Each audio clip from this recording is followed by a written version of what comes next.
Cet épisode a une distance de 8,5 km à un pace de 6 minutes.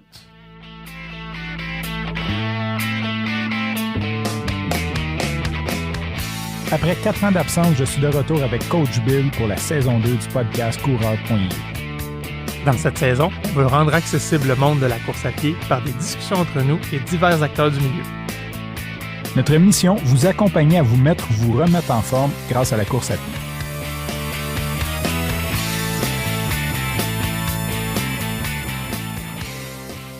Aujourd'hui, c'est le retour du médecin officiel de Coureur.io qui est Étienne Leclerc, orthopédiste et triathlète. On l'a reçu à l'épisode 16 de la saison 2 et à la fin, on lui a donné une carte chouchou, un peu pour ceux qui ne connaissent pas la référence, pour qu'il puisse venir quand il veut. Et de son gré, il nous a proposé plein de sujets vraiment intéressants. Donc, aujourd'hui, Étienne est de retour et on souhaite qu'il soit de retour sur plusieurs autres épisodes. Et aujourd'hui, on veut vraiment démystifier le système immunitaire des coureurs. Est-ce que c'est vrai qu'on est moins malade quand on court? Quand est-ce qu'on recommence à courir? Est-ce qu'on arrête quand on est malade? Et etc. Mais avant d'y aller avec le sujet de la semaine, la question la plus importante, Bill, as-tu couru cette semaine? Salut Coach Frank. Oui, j'ai couru ma course cette semaine. Que je veux vous partager, c'est que j'étais en train de déjeuner, puis il ventait sur un sale temps. Les cèdres se faisaient aller dans le cours, puis j'étais à 2 minutes de choquer ma course. Mais, ma blonde s'en allait au gym, qui est quand même peut-être à une dizaine de kilomètres de la maison. Je me suis dit, hey, parfait! En plus, je peux partir de la maison, je peux aller la rejoindre au gym, puis je vais courir dans le sens du vent. Fait que j'ai eu le vent dans le dos, 100% de ma course, puis je suis revenu en auto. Fait que ça a été un gros win, j'ai pas sauté ma course, puis ça a été juste du plaisir. Toi, Coach Frank, as-tu couru cette semaine? Je trouve ça vraiment intéressant, puis je vais y aller avec une anecdote là-dessus. Un moment donné, j'étais en Westphalie à l'île aux Coudes, puis je voulais faire le tour de l'île aux Coudes en vélo. Puis on avait un cycliste dans le temps, je pensais que c'était un athlète olympique, mais je réalise que c'était juste un cycliste qui devait faire du bike, genre comme juste un plus haut niveau que moi. Puis j'y avais dit dans quel sens je l'ai fait, parce que c'est bourré de côtes. Puis il m'avait dit, l'important en vélo, c'est pas les côtes, c'est le vent. Puis ça me rappelle ça. Fait que très bonne stratégie d'avoir le vent dans le dos quand on court. Et oui, j'ai couru semaine, puis ça tombe bien avec le sujet de l'épisode parce que ceux qui n'ont peut-être pas remarqué, mais le dernier épisode, j'étais pas mal coma quand on avait des invités. J'étais covidé, comme on pourrait dire. J'avais la COVID et j'en arrachais. Donc, semaine de retour cette semaine. Fait que assez smooth. Quoique je recommence mon entraînement officiellement cette semaine pour le marathon d'Ottawa dans 4 mois.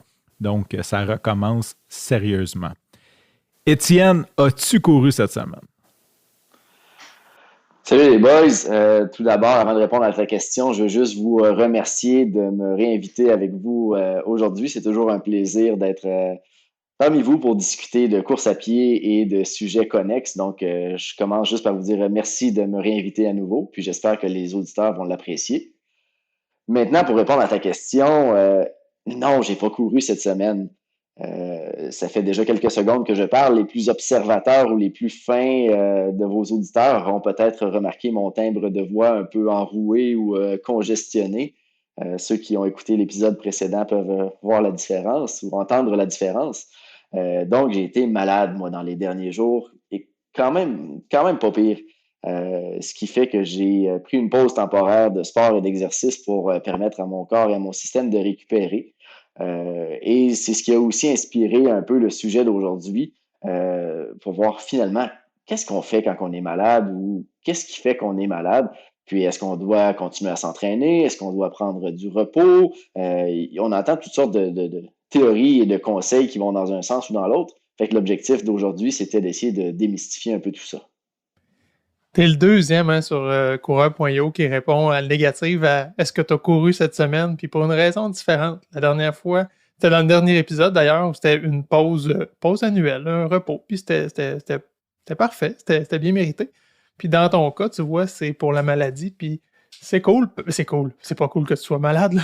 C'est intéressant parce qu'on profite de cette expérience-là, disons, non seulement tes connaissances de médecin, on va pouvoir contextualiser avec la COVID de Coach Frank il y a 2 semaines, toi cette semaine, On va mettre ça en contexte justement pour amener du contenu à nos auditeurs.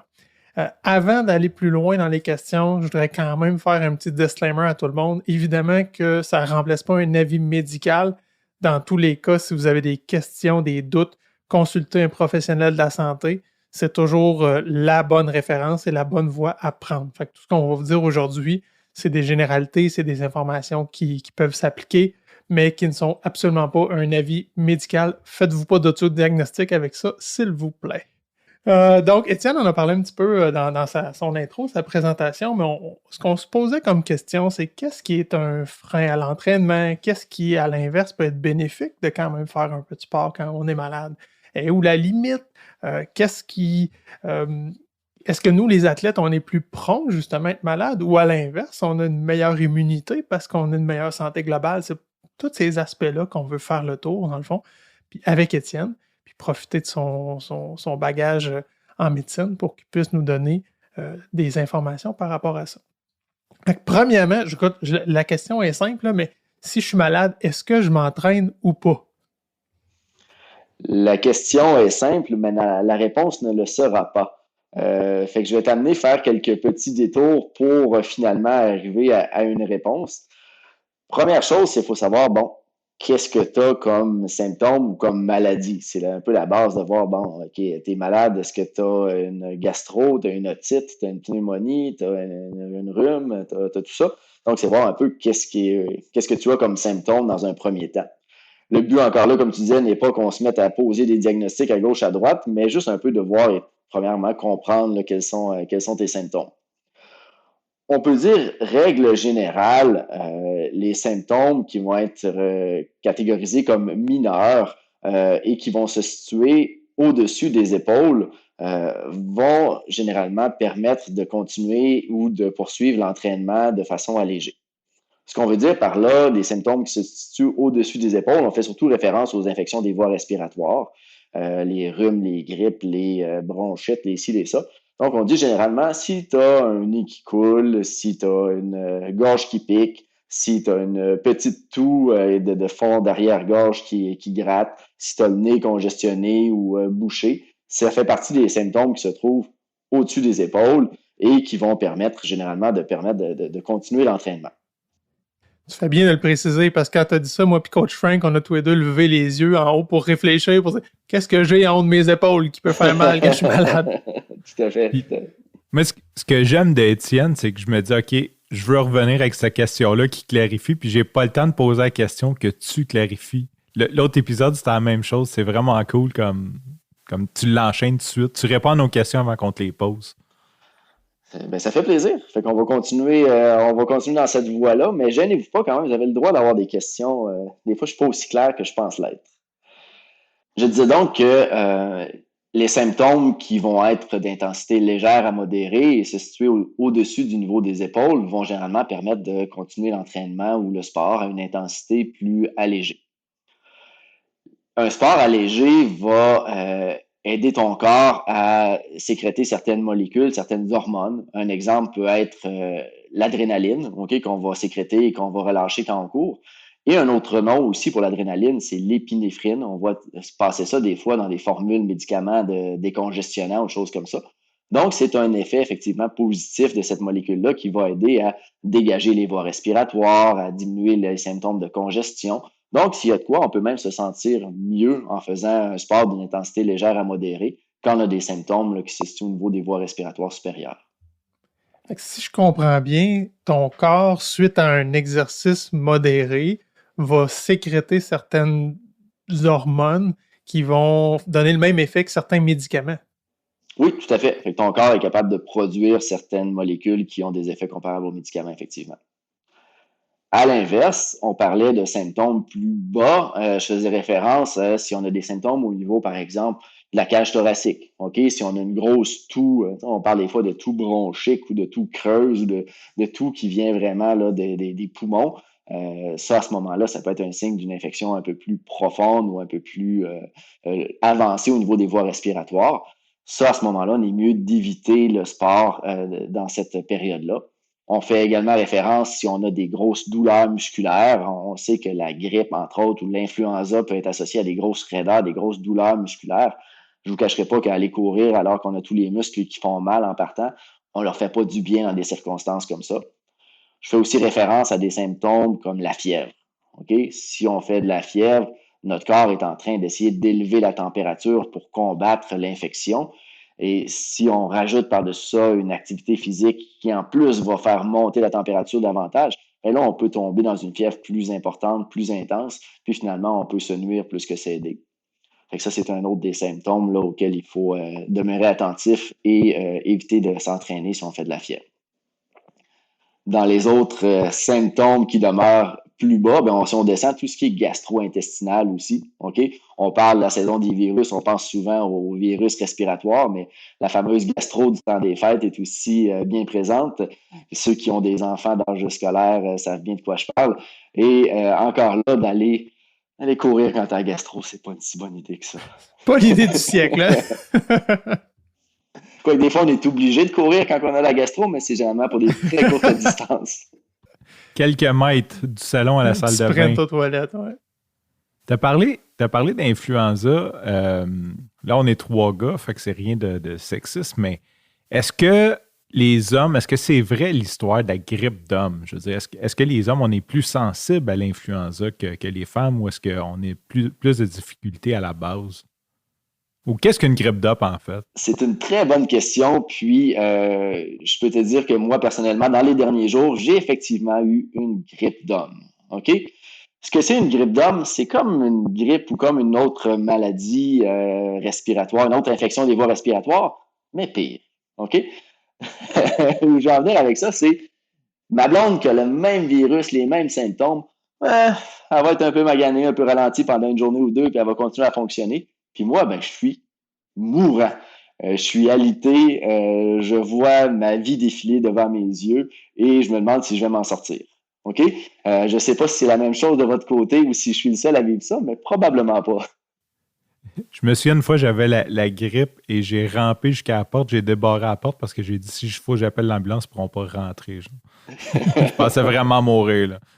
Donc, la question, un peu par rapport à ça, c'est voir, coudonc, on est-tu juste de constitution plus faible? Est-ce qu'on est juste est-ce qu'on se lamente plus facilement que nos conjointes ou que les femmes autour de nous?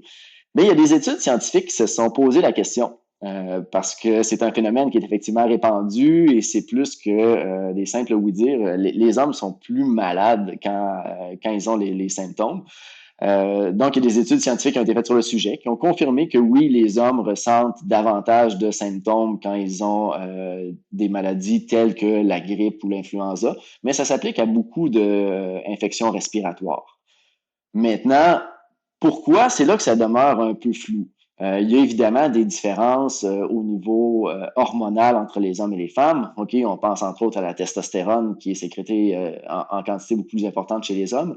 Et celle-ci a une influence sur le système immunitaire et sur sa performance. Et l'hypothèse serait que la testostérone influence justement la sévérité des symptômes ressentis lorsqu'il y a une infection. Maintenant, l'autre variable aussi qui peut influencer ça, c'est certaines variables évidemment culturelles ou certaines habitudes qui peuvent être prises.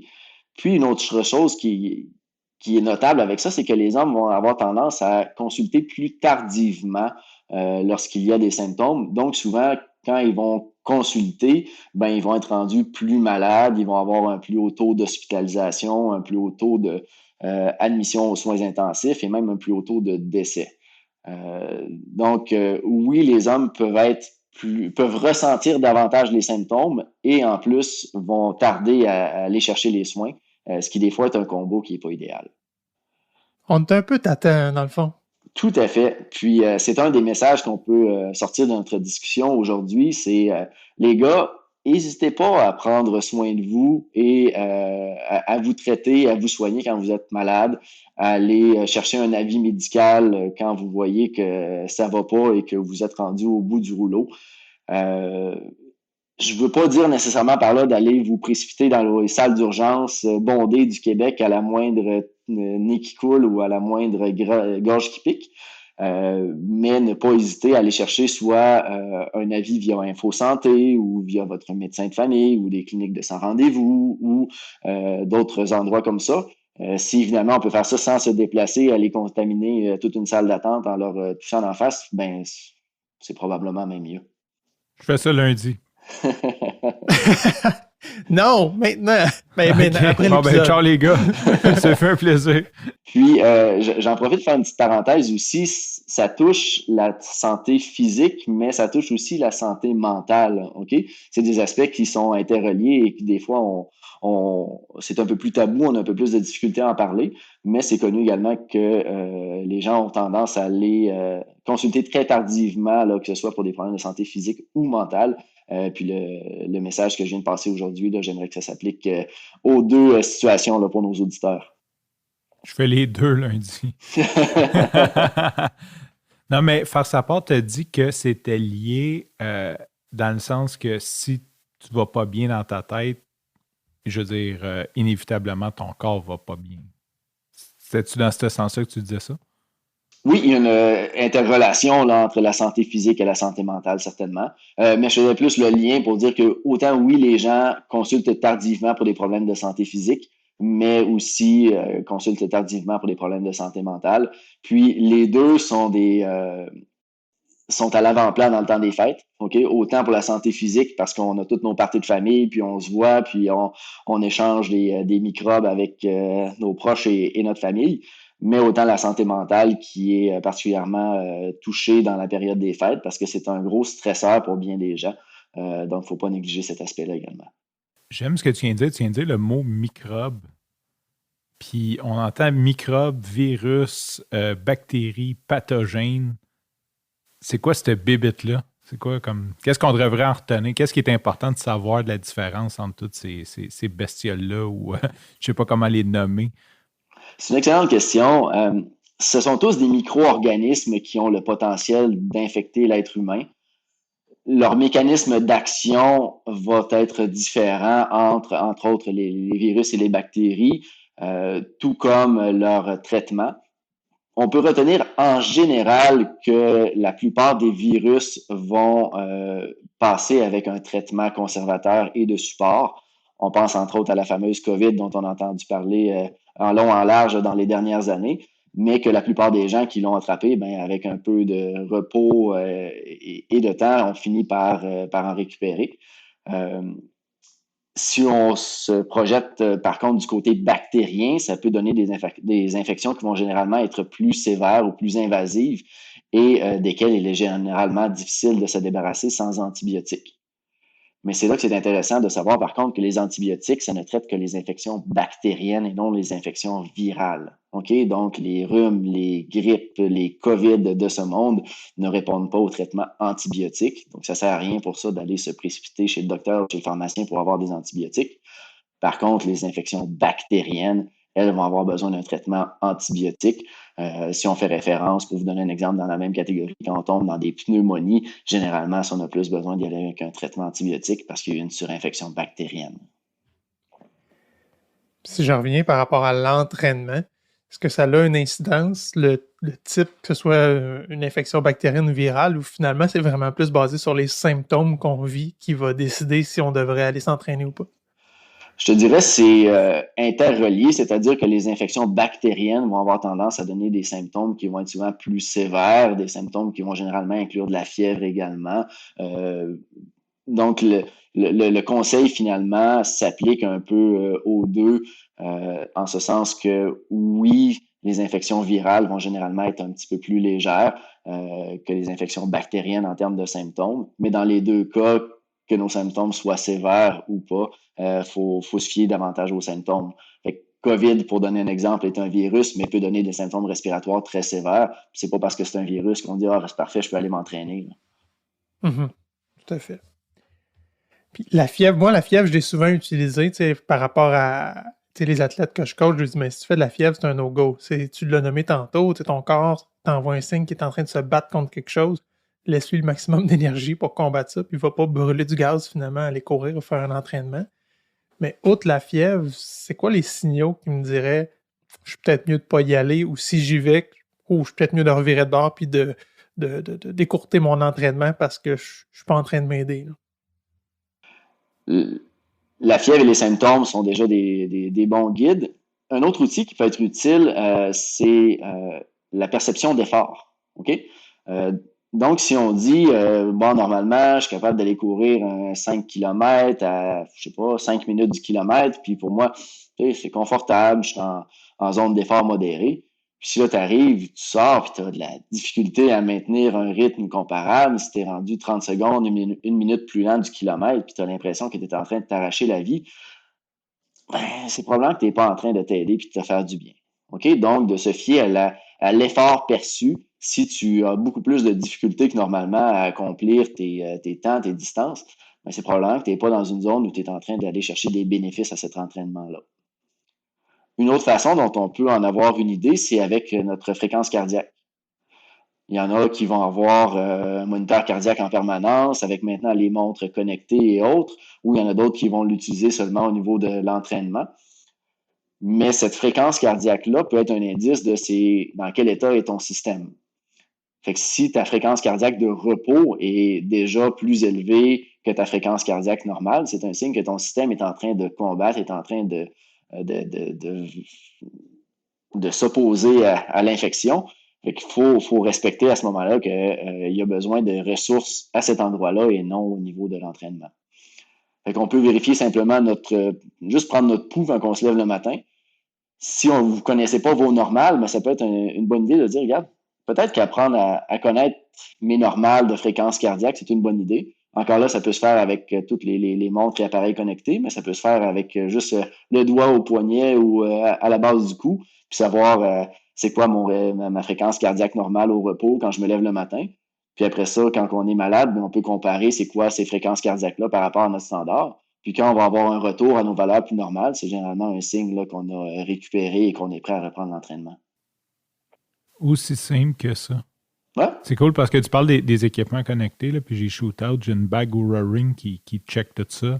Puis c'est incroyable parce que des fois, c'est ça que je dis à Coach Bill, là, des fois, je me sens bien, puis elle me dit ton cœur est plus élevé depuis 2 jours, tu couvres quelque chose. Puis elle me dit ça, puis le lendemain, je suis malade. Genre. C'est comme elle me prédit que je vais être malade, mais j'avais jamais pensé qu'on pouvait faire ça manuellement. C'est drôle comme.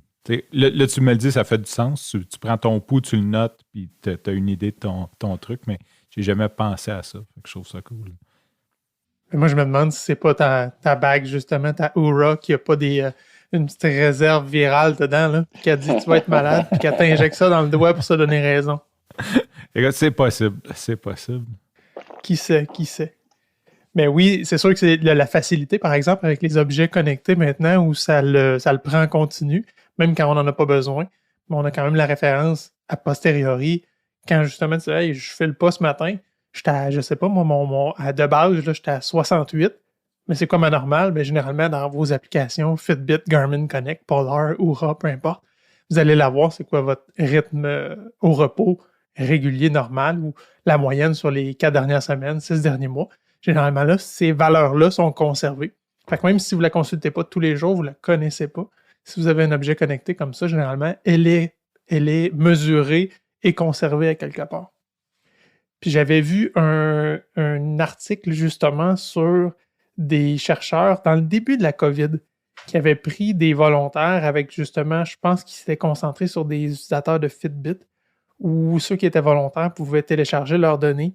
Puis justement, ils faisaient de la prédiction d'infection, choses comme ça, juste par rapport aux valeurs que la montre pouvait prendre. Puis même, ils pouvaient détecter un peu là, le spreading, là, mais la contagion ou la propagation plutôt du virus comme ça à travers l'utilisateur, juste par des valeurs de santé que la montre mesurait. C'est intéressant de voir ça. L'autre valeur, peut-être, je ne sais pas, Étienne, à quel point tu connais cette métrique-là, mais la variabilité cardiaque.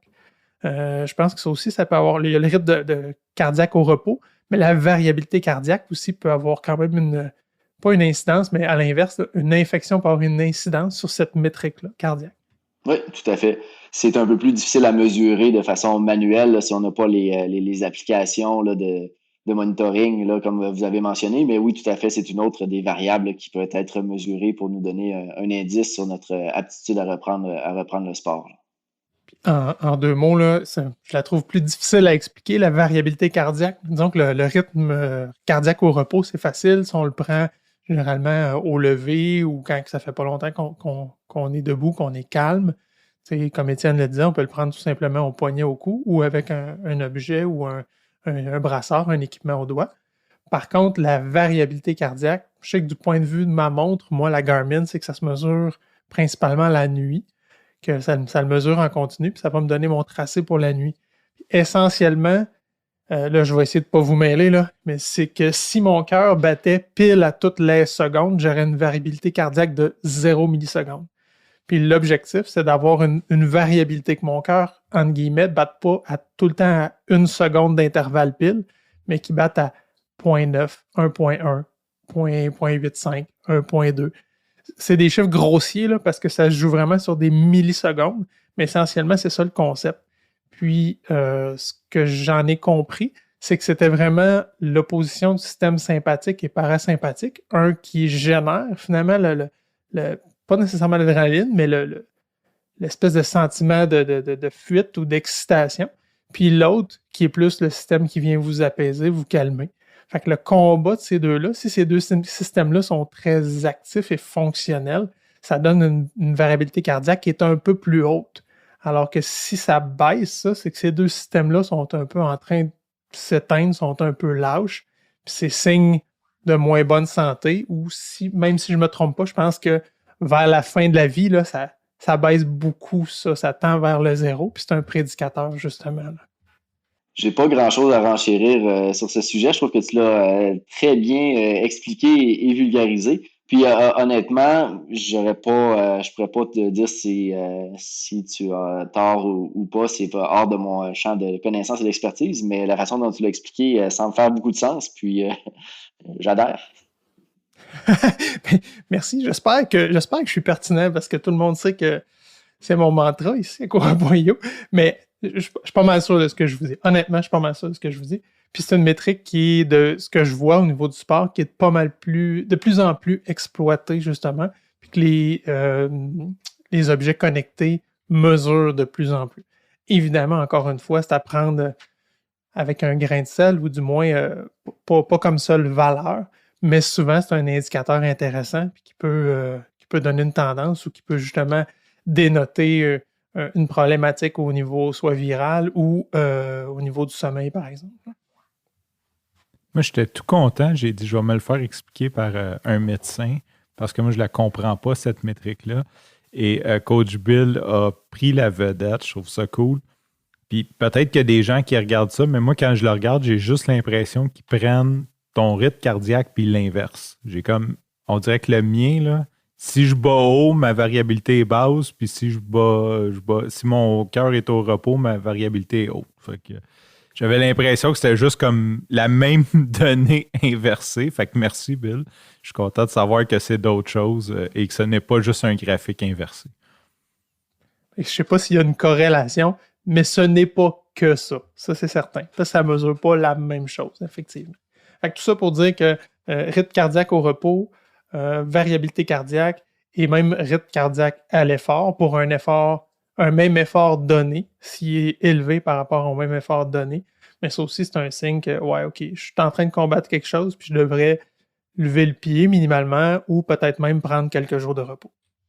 Ce qui est parfois très difficile à faire. Entre autres, là, quand j'ai dû répondre non à votre question en début d'épisode, ça a pris quand même une certaine dose d'humilité pour dire, coudonc, je t'ai invité à un podcast sur la course à pied et j'ai pas couru dans les derniers jours, donc j'ai dû résister à la tentation d'aller faire une petite sortie pour ne serait-ce que pour me valider face à ça. Ah, Mais non, j'aime ça. J'aime ça que tu le nommes pour vrai. Oui, j'ai résisté à la tentation en me disant non, faut que je prenne soin de moi et que je récupère le plus vite possible et c'est ce qui va me permettre de reprendre le collier dans les meilleures conditions possibles.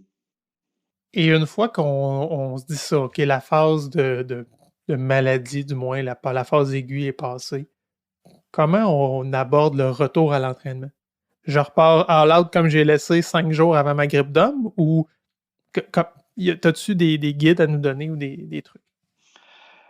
Le meilleur conseil que je pourrais vous donner, c'est quand vous pensez que vous êtes prêt à recommencer, c'est attendez donc une journée de plus. OK? Souvent, on commence à Après ce que tu Excellent. viens juste de nous partager, on y croit un peu moins, mais oui, je comprends la théorie. Oui, l'idée, c'est on commence souvent à se sentir un peu mieux, à avoir un peu plus d'énergie, mais on est souvent encore loin de notre niveau de base où on était avant d'être malade. Notre système est encore en phase de récupération, nos voies respiratoires sont souvent encore un peu inflammatoires. Donc, si on retourne dans ces conditions-là, souvent, on risque encore là, de nuire à nos performances et à notre récupération. Donc, la première règle serait prenez le temps nécessaire et n'hésitez pas à prendre une journée ou deux de plus pour bien récupérer avant de vous y remettre. Maintenant, effectivement, comme tu dis, quand on s'y remet, on repart pas avec un gros entraînement intense d'intervalle de haute intensité en se disant parfait, là, j'ai du temps à récupérer parce que là, ça fait 4-5 jours que je peux aller courir. Aller courir, il faut que je récupère ce temps-là en faisant quelques grosses sessions pour rattraper le temps perdu. Vous comprendrez que c'est évidemment l'inverse là qu'il faut avoir comme approche, c'est-à-dire de se permettre de prendre quelques sessions un peu plus progressives, un peu plus modérées pour laisser la chance à notre corps de récupérer. Encore là, je reviens sur l'intensité d'effort perçu et la fréquence cardiaque. Je trouve que c'est important de mentionner les deux parce que c'est pas tout le monde qui va utiliser des moniteurs de fréquence cardiaque quand ils vont s'entraîner. Puis, il y a quand même une bonne corrélation entre l'intensité d'effort perçu et la fréquence cardiaque. Donc, il faut se fier sur ces données-là ou ces sensations-là pour adapter le retour à l'entraînement. Donc, je disais tantôt, normalement, j'irais courir 10 km en 45 minutes.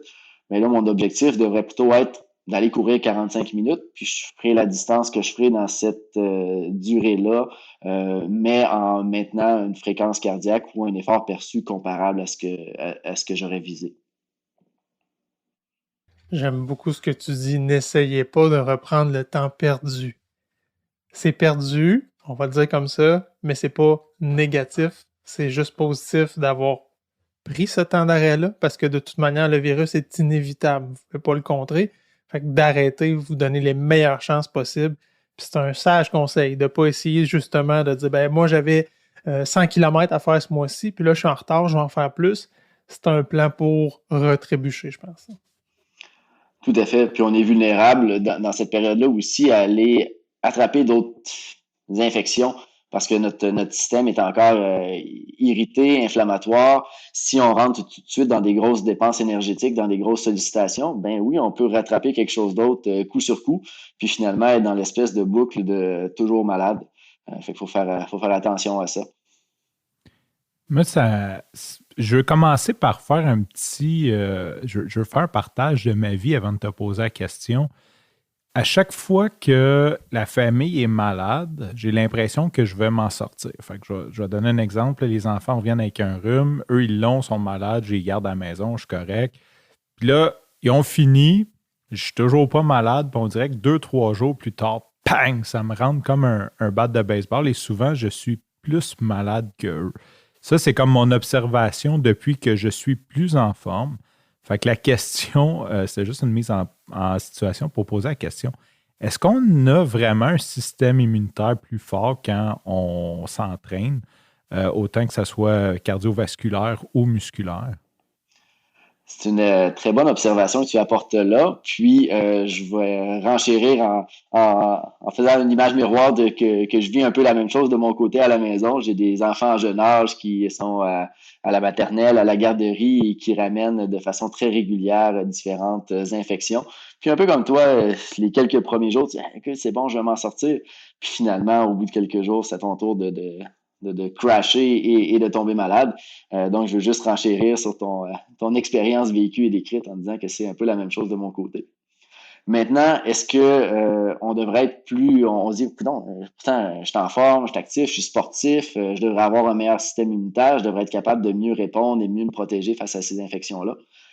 La réponse est partielle, c'est-à-dire que un sport modéré fait à une fréquence, une intensité modérée, va avoir un effet bénéfice et protecteur sur le système immunitaire. OK? Donc, si on prend des gens qui sont sédentaires, puis des gens qui vont faire de l'activité physique d'intensité modérée à une fréquence encore là modérée, on parle de 2, 3, 4 jours par semaine, vont avoir des bénéfices sur leur système immunitaire. Ça va activer la circulation, l'oxygénation, les niveaux sanguins de cellules de défense vont être meilleurs aussi. Donc, tous ces facteurs-là vont aider à protéger contre d'éventuelles infections. Par contre, quand on pousse un peu plus au niveau de la performance et de l'intensité, c'est là que le système immunitaire commence à en payer le prix. Notre corps va mettre en place des adaptations pour améliorer, entre autres, l'entrée d'air au niveau des voies respiratoires, mais ce faisant, il va diminuer un petit peu les capacités de filtration et d'immunité.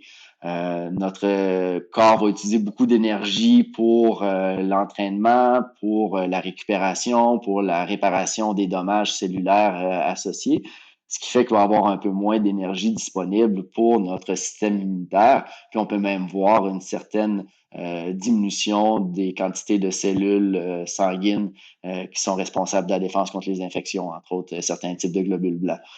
Donc, la réponse est oui, il y a un juste milieu qui permet d'avoir une optimisation du système immunitaire, mais dès qu'on rentre et qu'on pousse un peu plus au terme d'intensité et de volume, on se met paradoxalement un petit peu plus à risque au niveau infectieux.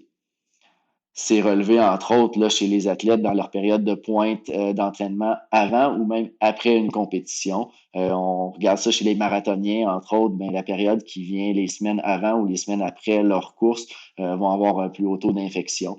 Entre autres à cause du volume d'entraînement plus important, mais aussi en lien un peu avec le stress qui peut venir des fois là, avec les compétitions et les événements. Super intéressant. J'imagine aussi, tu disais justement que notre corps s'adapte à respirer plus d'air, mais en ayant, puis là peut-être que je suis totalement dans le champ, là, mais en respirant plus d'air, veux pas, t'augmentes tes chances de respirer un pathogène aussi. Tout à fait, tout à fait. Fait que l'autre contrainte, là, je veux dire, c'est sûr que tu as plus de chances d'attraper un virus si tu passes plus d'air au travers de tes poumons. Oui, puis surtout, si on est dans un effort intense, il va y avoir une certaine inflammation au niveau des voies respiratoires, puis ça va les rendre un petit peu plus perméables à différents micro-organismes là, qui peuvent causer des infections. Continue à courir pareil. Ben, oui, je pense qu'il y a quand même beaucoup de bénéfices là, à poursuivre l'activité physique. Je pense que pour les gens qui se demandent qu'est-ce qui est le mieux pour ma santé et mon immunité, oui, possiblement que le sport modéré est plus bénéfique que le sport intense. Puis ça, je pense que c'est pas un secret pour personne. Par contre, il y a des bénéfices aussi intéressants à aller chercher une certaine intensité dans les sports, ne serait-ce que pour le plaisir qu'on peut en tirer et tout le reste de l'amélioration des capacités cardiovasculaires. Donc oui, il y a des bénéfices quand même au sport intense, mais oui, il faut savoir que des fois, ça peut avoir un impact sur notre vulnérabilité aux infections. Puis, entre autres, le fait d'en être conscient, ben, ça nous fait dire que, OK, quand je suis dans une période où j'ai l'impression d'avoir des infections à répétition, ben, peut-être que je suis mieux de backer un peu au niveau du volume et de l'intensité d'entraînement, de bien prendre le temps de focusser sur ma récupération, mon sommeil, mon alimentation, parce qu'on peut finalement essayer de contrebalancer un peu ça jusqu'à un certain point en mettant l'effort et en faisant attention à nos habitudes de vie.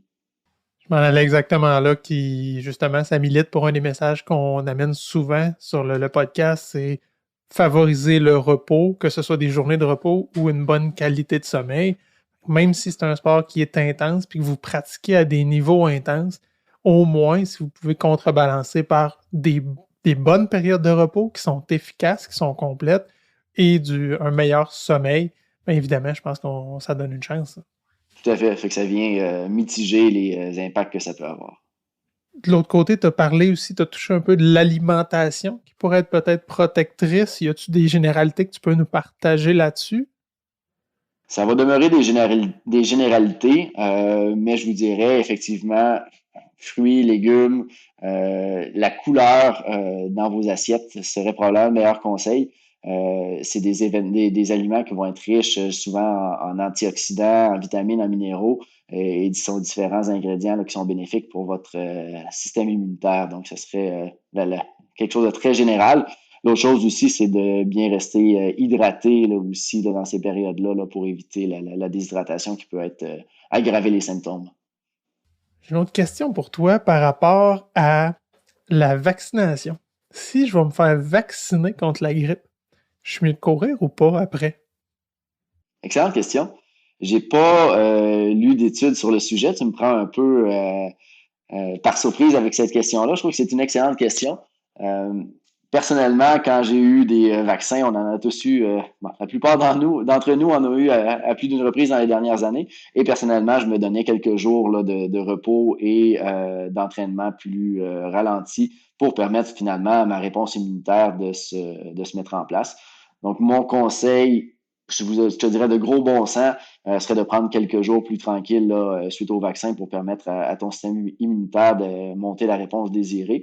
Mais j'ai pas fait de revue de littérature là, qui vient supporter ce conseil-là. Je sais pas si de ton côté, tu avais vu autre chose, si c'est une question qui vient avec une réponse également. Partiellement, parce que j'ai vu certaines choses, puis honnêtement, j'ai pas lu les études, là. Je vais peut-être aller jeter un œil, là, mais j'avais vu comme quoi que, effectivement, de faire de l'effort pouvait augmenter peut-être un petit peu la réponse immunitaire, mais j'imagine que ça doit être très précis par rapport à des types de vaccins, style, là, je nomme, puis tu pourras complémenter là, si je suis dans l'erreur, mais un vaccin actif versus un qui ne l'est pas. D'après moi, un vaccin actif, ça serait peut-être différent, là, qu'on ne veut pas s'affaiblir contre ça. Je le sais pas. Mais j'avais lu, en tout cas, je sais qu'il y a des études qui nommaient que ça pouvait augmenter la réponse immunitaire au vaccin que de faire un certain effort, de faire un certain sport. OK. Et écoute, j'ai pas rien de plus à renchérir là-dessus. Là. J'ai pas d'autres connaissances plus poussées sur le sujet. Je ferais juste un petit retour arrière tantôt sur le retour post-maladie. J'ai un exemple et une question après. Un exemple que j'ai vu avec des gens, surtout COVID. La COVID a amené quand même des réponses immunitaires peut-être différentes qu'on n'avait pas vues dans d'autres maladies, ou du moins pas en général là, dans la population. Et puis, moi, ce que j'ai observé dans certains cas, c'est que les gens me disaient ah, je suis top shape, tout est beau, c'est revenu, je fais mes activités toute ma journée, je suis correct, je peux reprendre l'entraînement.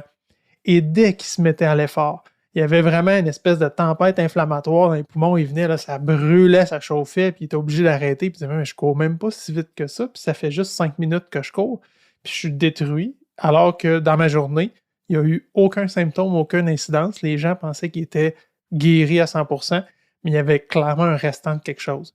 Fait que généralement, moi, les gens que j'ai accompagnés post-COVID comme ça, on faisait quelques petites sorties tests vraiment modérées pour voir quel était leur état pendant cette sortie-là, pour après ça revenir à des distances puis à des vitesses qui étaient habitués de courir, qui étaient leur habitude. Mais je l'ai vu à plus d'une reprise là, où les gens se pensaient corrects, puis juste une petite sortie de course, puis oh boy, non, ça marchait pas, ça barrait carrément. Là. Tout à fait. Mais la COVID nous a effectivement a changé un peu nos habitudes par rapport à la réponse inflammatoire associée à l'infection. Puis tu fais bien de mentionner que on a vu à plus d'une reprise que une deuxième vague inflammatoire systémique survenait là, dans la deuxième semaine là, suite à l'infection de la COVID. Puis c'est souvent celle-là là, qui pourrait être la plus symptomatique et la plus dangereuse même. Donc oui, COVID a été une bébite particulière en ce sens-là qu'elle avait souvent une deuxième vague de réponse inflammatoire qui pouvait être encore pire que la première. Fait que oui, tu as tout à fait raison avec ça. Le retour à l'entraînement et au sport post-COVID doit être traité avec un peu plus de temps et de précaution que d'autres infections comme on a pu être habitué dans les dernières années.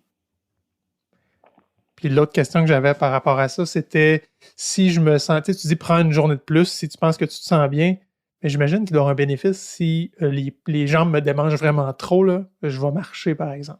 Juste marcher, prendre l'air, bouger un peu, mais de façon très légère. Tout à fait, oui. Un sport d'intensité légère, comme justement aller prendre une marche, quitte à ce que ce soit de la marche en montagne ou de la marche rapide ou quelque chose, un sport qui va juste faire monter un petit peu ton intensité cardiaque et te faire prendre l'air, c'est certainement qu'il va avoir des bénéfices de ce côté-là. Fait que oui, tout à fait.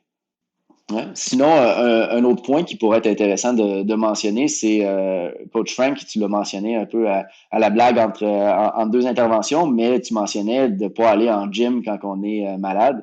Ben ça s'applique dans nos précautions de base. On est beaucoup plus familier avec ça maintenant là depuis justement les dernières années COVID. Mais si t'es malade, va pas faire une course de groupe avec tes chums, va pas t'entraîner en gym dans un milieu fermé, aller contaminer les gens autour de toi.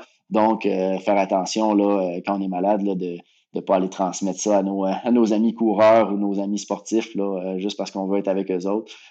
Faut prendre soin de eux également, puis accepter de manquer une sortie de groupe ou un entraînement avec nos buddies pour éviter de les rendre malades. Très bon conseil. Excellent conseil. J'aurais peut-être deux petits points encore par rapport. Moi, j'ai déjà vu des gens avec des maux de tête, et probablement que c'est plus des maux de tête dus à des tensions musculaires ou du stress, quelque chose comme ça, qui fait qu'il y a vraiment une tension au niveau du cou des épaules qui génère un mal de tête. Et ça, j'ai souvent vu un bénéfice à aller courir, justement pour abaisser le stress, abaisser les tensions. Puis généralement, ça pouvait faire partir le mal de tête finalement. J'ai suivi une athlète aussi qui était prompte aux migraines, puis de faire de la course régulière a vraiment beaucoup baissé son nombre d'épisodes de migraines. Ça, juste, c'est sûr que là, on n'est pas dans les maladies respiratoires, mais au niveau juste des maux de tête, là, j'ai déjà vu des bons bénéfices à faire une course quand même plus légère, mais quand même une sortie avec une activité cardiovasculaire.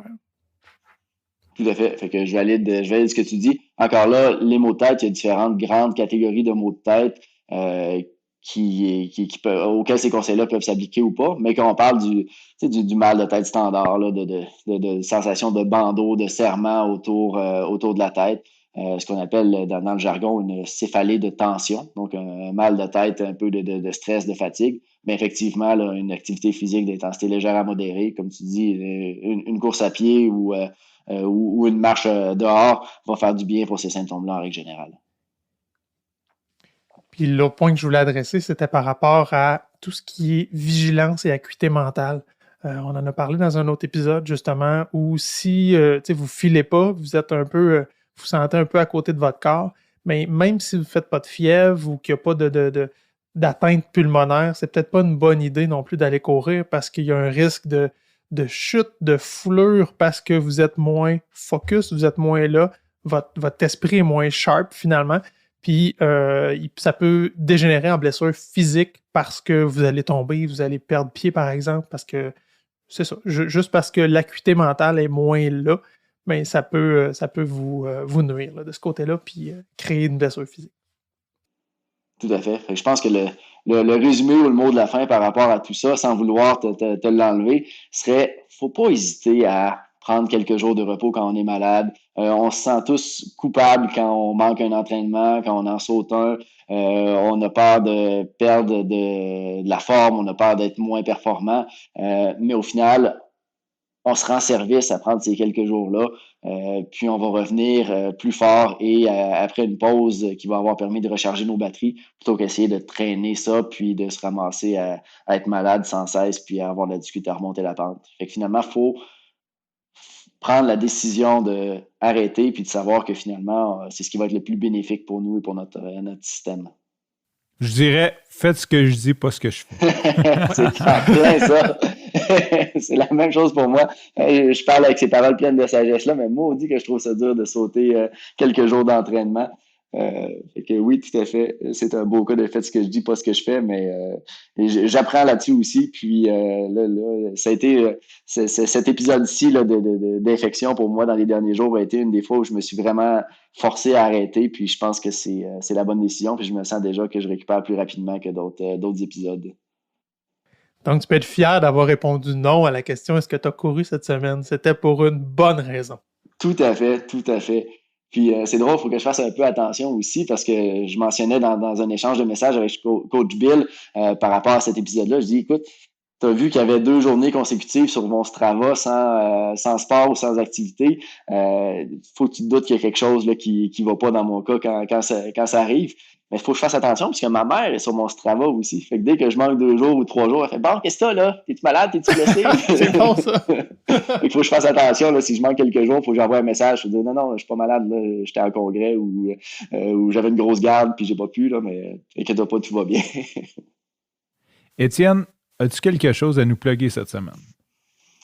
À vrai dire, j'ai pas de plug spécifique autre que je veux vous plugger mes vœux et mes souhaits pour la nouvelle année. Je sais pas quand est-ce que cet épisode-là va être diffusé, mais nous, on l'enregistre en ce 5 janvier 2024.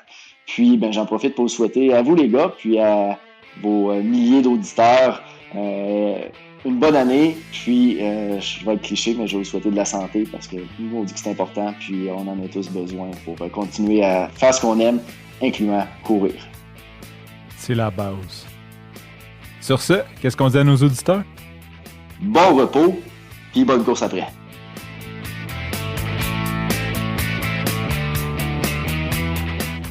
Ici Coach Frank. Avant de vous quitter, si vous avez aimé cet épisode, une bonne façon de nous aider, c'est de partager cet épisode avec un ami. Bien sûr, vous inscrire au podcast, nous laisser un review 5 étoiles et un commentaire sur Apple Podcasts ou Spotify serait énormément apprécié. Hey guys, like and subscribe.